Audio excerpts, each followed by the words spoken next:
ጤና ይስጥልን። መከላከያም ትውልዱም ለቀይ ባህር እንዲከት ጥሪ አቅርቧል። የአሜሪካው የውጭ ጉዳይ መስሪያ ቤት በሚተነተንበት ፎሬን ፖሊሲ መጽሔት በዘገባው በ2026 የኤርትራና የኢትዮጵያ ጦርነት አይቀሬም ስለመሆኑ ዘግቧል። በቀይ ባህር ቀይ ደም ይፈሳል ሲልም ዘገባውን ይዞ ወጥቷል። የሱዳን የሶማሊያ ግጭትን በመከተል የኤርትራና የኢትዮጵያ ግጭት የፈረንጆች 2026 አስደንጋጭ ክስተት ይፈጥራልን ብሏል። ፎሬን ፖሊሲ በ2026 የሩሲያ ዩክሬን ጦርነት የዓለምን የኃይል አሰላለፍ የመወሰን ዕድል ያለው ሲል ሩሲያ ዩክሬንን፣ ቻይና ታይዋንን፣ አሜሪካ ግሪንላንድ ደሴትን፣ ኢትዮጵያ አሰብን፣ ቱርክ ቆጵሮስን ለመጠቅለል ሊዋጉ ይችላሉ። እስራኤልም ፍልስጤማውያንን ወደ ሶማሌላንድ በማስፈር ጋዛንና ዌስት ባንክን ልትጠቀልል ትችላለች ሲል የፎሬን ፖሊሲ ትንታኔ ያሳያል። 2026 የመጠቅለል የመሰልቀጥ የመዋጥና የጦርነት ዓመት ሊሆንም ይችላል። አሜሪካም ለተባበሩት መንግስታት ድርጅት ለኔቶና ለመሰል ቀጠናዊና ዓለም አቀፋዊ ተቋማት የምትሰጠው ግምት ያነሰ ስለሚሆን ዓለም አቀፍ ስምምነቶችና ሕጎች ይሻራሉ የሚል ትንተናም እየወጣ ነው። ትራምፕ ከግሪንላንድ ባለፈም ካናዳ የአሜሪካ 53ኛ ግዛት ናት የሚል አቋም ስላላቸው ቻይናም ታይዋንን ብትጠቀልል፣ ሩሲያም ዩክሬንን ብትወጥ፣ እስራኤልም ፍልስጤምን ሙሉ በሙሉ ብትወስድ የመከላከል ሞራል ላያገኙ ይችላሉ። ለዚህም ነው 2026 የዋጮች ዓመት ይሆናል የሚለው ዘገባም ሰፍቶ የመጣው። በዚህ ሁኔታ ላይ ኢትዮጵያም አሰብን ለማግኘት ዝግጁ መሆኗን የኢፌዴሪ መከላከያ ሰራዊት ይፋ አድርጓል። በመከላከያ ሚኒስቴር የውጭ ግንኙነትና ወታደራዊ ትብብር ዋና ዳይሬክቶሬት ዳይሬክተር ሜጀር ጀነራል ተሾመ ገመቹ ኢትዮጵያም በጠላቶቿ ሴራ ያጣችውን ታሪካዊ የባህር በር ለማስመለስ የአሁኑ ትውልድ ራሱን ማዘጋጀት እንዳለበትም ጥሪ አቅርበዋል። ትውልዱም ለቀይ ባህር ለመዝመት ክተት መክት ያሉ ሲሆን ቀይ ባህር በደማችን እንረከበዋለን ሲሉም ተደምጠዋል። የመንግስት አንደበት የሆነው ኢቲቪም የቀይ ባህር ከበባ ተሰበረም፣ ቀይ ባህርም ወደ ባለቤቱ ሊመለሱ ነው የሚል ዘገባም ሰርቷል። ከበባው እንዴት እንደተሰበረና ቀይ ባህር መቼ እንደተመለሰም ግልጽ ባይሆንም ኢቲቪ ከበባውን ለመስበር ዝግጅትም ተደርጓል፣ የተሰበረ ከበባም አለ ሲል ተደምጧል።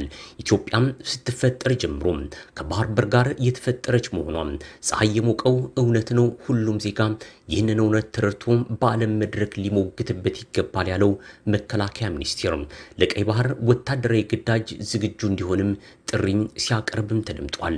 የሀገሪቱ ታሪካዊ ጠላቶች ባንዳዎቻችን በመጠቀም የህልውናችን የስትንፋሳችን የወደፊት የኢትዮጵያን ጉዞ የሚወስን የባህር በር አሳልፈው እንደሰጡም ታውቅልኝ ብሏል። መከላከያ ባንዳ ያላቸው ህወሓትንና የኢህአዴግ ግንባሮችን ሲሆን ቀይ ባህር ከ1985 ዓ.ም ጀምሮ በህዝብ ውሳኔ ከኤርትራ ጋር እንደተሰጠም ይታወቃል። ብልጽግና መሩ መንግስት ኢህአዴግ ኤርትራን ያስገነጠለውና ቀይ ባህርን አሳልፎ የሰጠው በባንዳነት ተግባሩ ነው ሲል ራሱን ሰድቧል። አሁን ላይ ያሉት የብልጽግና አመራሮች ጠቅላይ ሚኒስትር አብይ አህመድን ጨምሮ ከ90 ከመቶ በላይ የኢህአዴግ አመራሮች እንደነበሩም የሚታወቅ ነው። ይሁን እንጂ ኤርትራን ያስገነጠለው የኢህአዴግ አመራር በባንዳነት የተፈረጀ ሲሆን እንደነ ፋኖና ኦነግ መሰል የትጥቅ ትግል ታጋዮችም አሰብን እንዳናገኝ በሻቢያና በግብፅ የተፈጠሩም ቅጥረኞች ናቸውም ተብለዋል። ባለፉት 30 ዓመታት የባህር በር በማጣቷ ሀገሪቱ በኢኮኖሚ ተጎድታለች።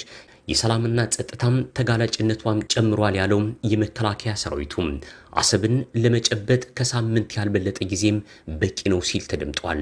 ኤርትራም ይህንን ፕሮፓጋንዳ ለመቀልበስ አሰብን ለማልማት ከግብፅ ጋር ስምምነት ፈጥራለች። የአሰብ ጉዳይ የሱዳንም የግብፅም የሳውዲም አጀንዳ አድርገዋለች። በሌላ በኩል ኤርትራ የኢራን ወኪል ናት በሚል የየመኑ ሀውቲ አማጺም በኢራንና በሻቢያም ይደገፋል የሚል መረጃም ሞሳድ ይዞ ወጥቷል። ሞሳድ የስለላ መረቡን ቀይ ባህር ዳርቻም የኤደን የባህረ ሰላጤ ላይና ሀርጌሳ ላይ ተክሏል።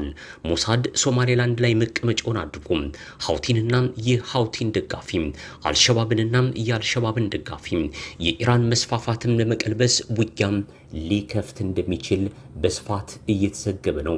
ሞሳድ ከኤርትራ በተቃራኒ ከቆመ ሲአይኤ ወይም አሜሪካም እስራኤልን ስለምትደግፍ ለኤርትራ መርዶም ለኢትዮጵያ በጎ ሊሆን ይችላል። ነገር ግን የአረብ ሊግ አስኳሏ የመካከለኛው ምስራቅ የዲፕሎማሲ ማዕከሏ ካይሮ አሜሪካን መደለሏ አይቀር ይመስላል። ስለዚህ አሜሪካ በአንድ በኩል ግብፅንና ሳውዲን ማስኮረፍ ፈጽሞም አትፈልግም። ይህ ከሆነ ደግሞ አሜሪካ አስመራን ልትደግፍ ትችላለች። ብቻም ጨዋታው የለየለት አይደለም ማለት ይቻላል። የባህር በር ጉዳይ አሁን ከኢትዮጵያ ብሔራዊ አጀንዳዎች ውስጥ አንዱም ነው። ማንኛውም አካል ሊያደናግረው ቢሞክርም ጉዳዩ የብሔራዊ አጀንዳነቱን እንደያዘ ሊሞገት ይገባል ያለው መከላከያ ወደ ቀይ ባህር ማንም ምን አለ ጉዞው ይጀምራል ብሏል። የቀይ ባህር ጉዞ እንዲሰምር ጉዳዩ አርሶ አደሩን፣ ነጋዴውንና ተማሪውን ጨምሮ ሁሉንም የሚመለከት በመሆኑ ሁሉም ኢትዮጵያዊ ብሔራዊ አጀንዳነቱን ተረድቶ ለባህር በሩ መገኘት ንቁ ተሳትፎ እንዲያደርግም መከላከያ ጥሪ አቅርቧል። ዝመት ለቀይ ባህር የሚለው ፕሮፓጋንዳ በስፋት መሰማቱ በምስራቅ አፍሪካ ላይ ውጥረትም ከፍቷል። በአንድ በኩል ከመካከለኛው ምስራቅ ፍልስጤማውያንን ከምድራቸው እያፈናቀለም ሞሳድ ሶማሌላንድ ላይ ለማስፈር ወስኗል።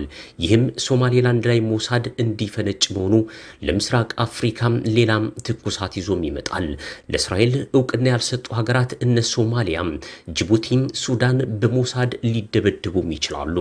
ሞሳድ በየመንና በሶማሊያ ዘመቻም ሊከፍት ይችላል። የሱዳን የእርስ በርስ ግጭትም መቀጠሉ አይቀርም።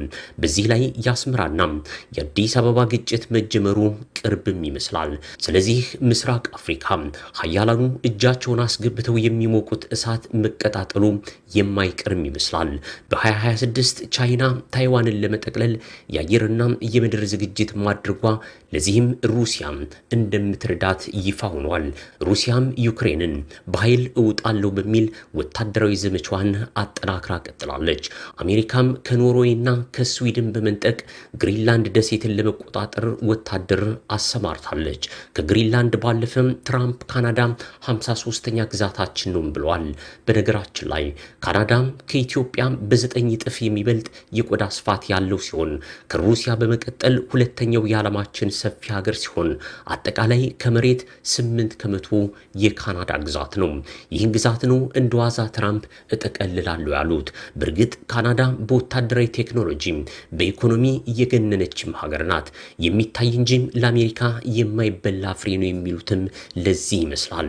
እንደ ቅኝ ግዛቱ ዘመን መውረርና መዋጥ የሰፈነበት ዓለም ውስጥ ኢትዮጵያም አሰብን ብትወጥ ቀላል ነው የሚሉ ተንታኞችም አሉ።